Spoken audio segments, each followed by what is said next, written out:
Hello everybody, I am Giorgio Bellotti. My co-authors are my colleagues at Roma Tre University, Verdiana Iorio and Claudia Cecioni, and Stefan Grilli, University of Rhode Island. The research I am presenting today is related to a numerical method for the efficient simulation of multiple landslide-induced tsunami scenarios. The aim of this research is to develop a numerical methodology to carry out a large number of tsunami computations at reduced computational costs. In general, the big difficulty when assessing the hazard related to tsunamis is that a large uncertainty always exists on the tsunamigenic source, and we normally get only approximate estimates of the geometric and kinematic parameters of the source. Then a possible engineering solution is to perform many tsunami simulations using a Monte Carlo method by generating many sets of landslide properties according to specific probability distribution functions, as we will discuss later. The problem is that tsunami models are computationally expensive, thus we have tried to work out a method to carry out many tsunami computations at reduced costs. The method is based on numerical green functions. To quickly explain the idea, imagine that we want to reproduce the tsunamis generated by a landslide such that reported in the photo. We set up a computational domain that in this case can be just half that of the tank used in the experiment, and then we divide the area where the landslide falls in very small rectangles. For each rectangle, we calculate the green function, or in other words, the small tsunami generated by a unitary uplift of this rectangle. Then we calculate the actual source term, and by superposing the effects, we reconstruct the generated tsunami. These, of course, are not green functions, since they refer to a finite-size rectangular area, but the concept is similar. The procedure is then applied in two steps. First, the database of numerical green function is built by applying a numerical model. Then we calculate each tsunami scenario by superposition of effects. Since we use this principle of the superposition of effects, we have employed the model based on linearized equations. This is very important. This means that the procedure so far can be applied to obtain tsunami with properties only up to a water depth at which nonlinear effects are not yet very important. Run-up is not reproduced, and it is clear that an inundation model is to be coupled to the present one. So what we are discussing today concerns only generation and propagation up to relatively deep areas. Not yet inshore propagation and inundation that we will consider in the next months. Then we have selected the mean slope equation as model equation that we solve in the frequency domain after Fourier transform, and then we get back the transient results in time using the inverse transform. I will not enter here into the details of this transformation as this would take a lot of time. And today I want to concentrate on the Green's function approach. However, we have some papers already published that describe how we handle transient waves in the frequency domain. And to work in the frequency domain has few points of strength, as for example the possibility of reproducing a full frequency dispersion of the waves, and also to include a filter function that allows quite accurate reproduction of the landslide effects on the generated waves. The details in the paper. One of the key steps of the method is the selection of the sides of the rectangles that discretize the source area. Of course, very small rectangles would give a very accurate solution, but a high computational costs, since that implies to carry out many preliminary computations to build the Green's functions database. On the contrary, large rectangles imply few computations, but likely less accuracy of the results. To find the optimal balance between solution accuracy and computational time, we have carried out a parametric analysis by varying the sides of the rectangles, And this analysis has been applied to reproduce the laboratory experiments performed by Giorgio and co-authors in 2009 and in the following years. And the test considers tsunamis generated by a landslide sliding at the flank of a conical island. You can find details on the experiment in this paper.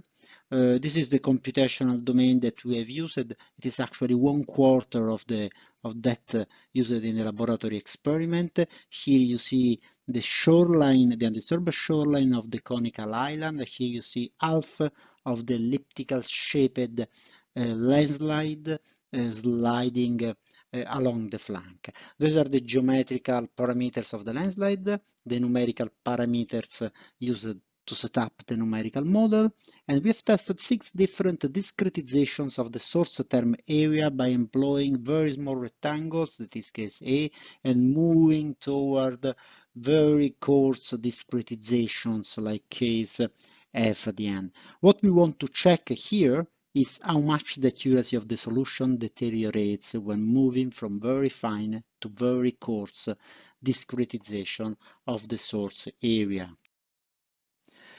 As a benchmark, we do not use the experimental data, but we consider to be the optimal numerical solution that of direct solution of the same model equation without discretization of the source area, then no green function method approximation.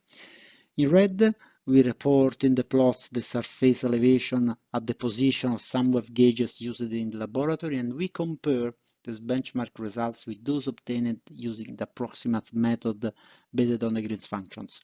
These are represented using gray lines. You can see that some of them are very similar to the optimal one, others are not very good.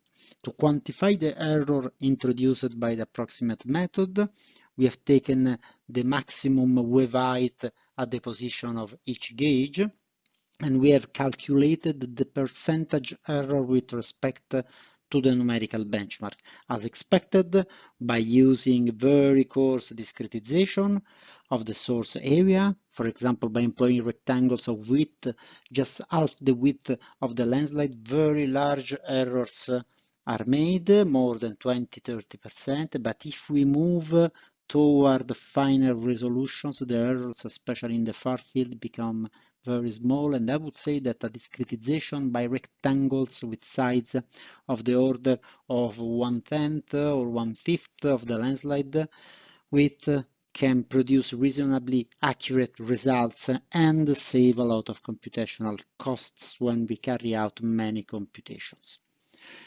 Now that the method seems validated and we have an idea on how to use it, we can move to an application in a Monte Carlo framework, and it's also time to disclose that this research is being carried out by my co-author Verdiana Giorgio, PhD student at Roma Tre University, that I am glad to introduce to carry out the rest of this presentation.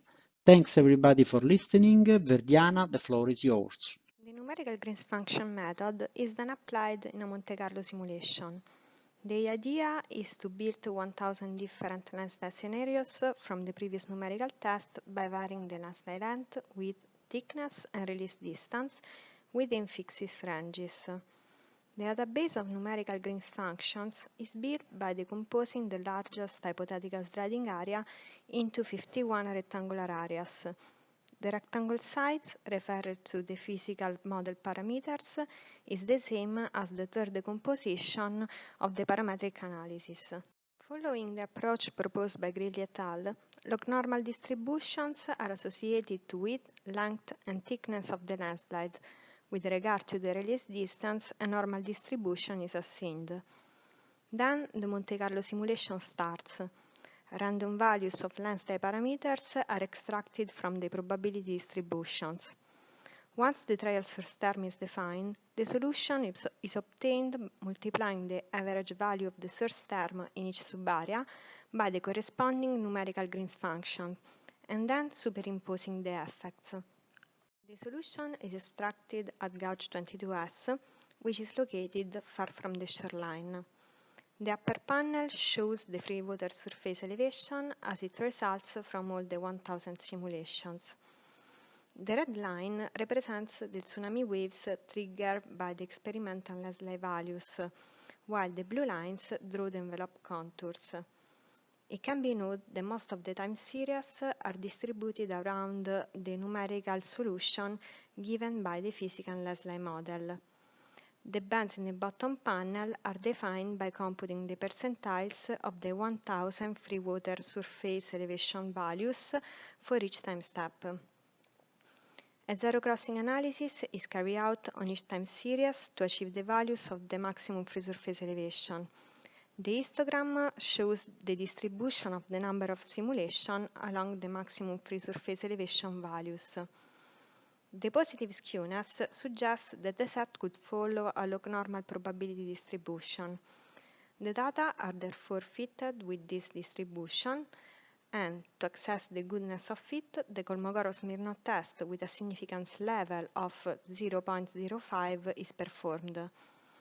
The empirical frequency distribution of the data, the log-normal distribution, together with the confidence and prediction intervals at 95%, are shown in the figure below. In summary, a parametric analysis is carried out to select the rectangle sides. The database of numerical Green functions is built by imposing a unitary magnitude bottom uplift over each rectangle. Then, for each trial scenario, random landslide parameters are extracted from their probability distributions. The source term is prepared and the numerical Green function method is applied. As a result, the probability distribution of the maximum free surface elevation is estimated. Here, the computational times of each step of the proposed procedure is compared with the computational times required to carry out 1000 single simulations. Although the time spent for the construction of the database of numerical Green functions is relevant, there is a remarkable difference in the total modeling times, due to the fact that the numerical Green function method allows to create thousands of landslide scenarios by solving the field equation only 51 times. In conclusion, the numerical model presents three important advantages. The linearity, which allows to build tsunami scenarios by superimposing the basic solutions. The fact that the solution is computed in the frequency domain, avoiding the necessity to know the time series of the tsunamis triggered by the bottom-up lifts. Finally, the reduction of the computational times, since the MSC is solved few times with respect to a single simulation approach. On the other hand, the numerical model reproduces only the propagation of small amplitude tsunamis in the far field. In addition, since the magnitude of the source term is averaged in the rectangular areas, attention must be paid not only to the selection of the rectangle sides, but also how they cover the sliding area. Thanks for your attention.